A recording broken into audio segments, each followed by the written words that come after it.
नमस्कार मंडळी. आता बरंचसं सामान लावलं आहे. आता लावायचे अंडे. तुम्ही म्हणशाल दररोज थोडे लावते सामान, कारण माझी लहान पोर आहे, त्याच्यामुळं मी थोडंच लावते, जसं मला जमल तसं. तर आता मी अंडे लावायला घेते.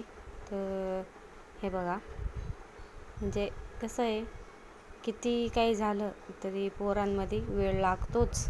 हे बघा, फ्रीज उघडलं का लगेच हिने फ्रुटी काढून घेतली तिच्यासाठी. ते अंडे मी ठेवून देते. तुम्ही म्हणशाल भाजीचं टेन्शन नाही. भाजीचं टेन्शन भरपूर आहे, कारण आम्ही काय अंडे खाती नाही इथं, त्याच्यामुळं हे अंडे फक्त विकण्यासाठी. आणि आता हे कुरकुरे वगैरे मी त्या दिवशीच लावले कुरकुरे, आता बरेचसे संपत आले. तर मग छोटे लावते आता पुढं, आणि मोठे आता अजून आहे थोडेफार, तर ते देते लावून. शेंग भुजिया, फराळी चिवडा वगैरे होते, तर ते दिले लावून. आता म्हटलं मग आता धुणं धुवायला जायला पाहिजे. हे बघा, ती माझ्या मागच आली तिथं धुणं धुवायला. हे बघा, ती मला म्हणत होती मला दे.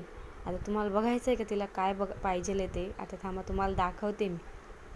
तर निर्माचा जो फेस असतो ना, तो तिला पाहिजे राहतो. ती तो फेस मागती. हे बघा, तर तुम्ही पण खेळायचे का त्याच्यानी? तर ते मला नक्की कमेंटनी सांगा. आणि हे बघा, आता तिने घेतला ना, तिला इतका आनंद होतो तो फेस खेळायला. आणि खरं म्हटलं ना, तर मलासुद्धा तिला बघून असं खूप आनंद होतो. थँक्यू.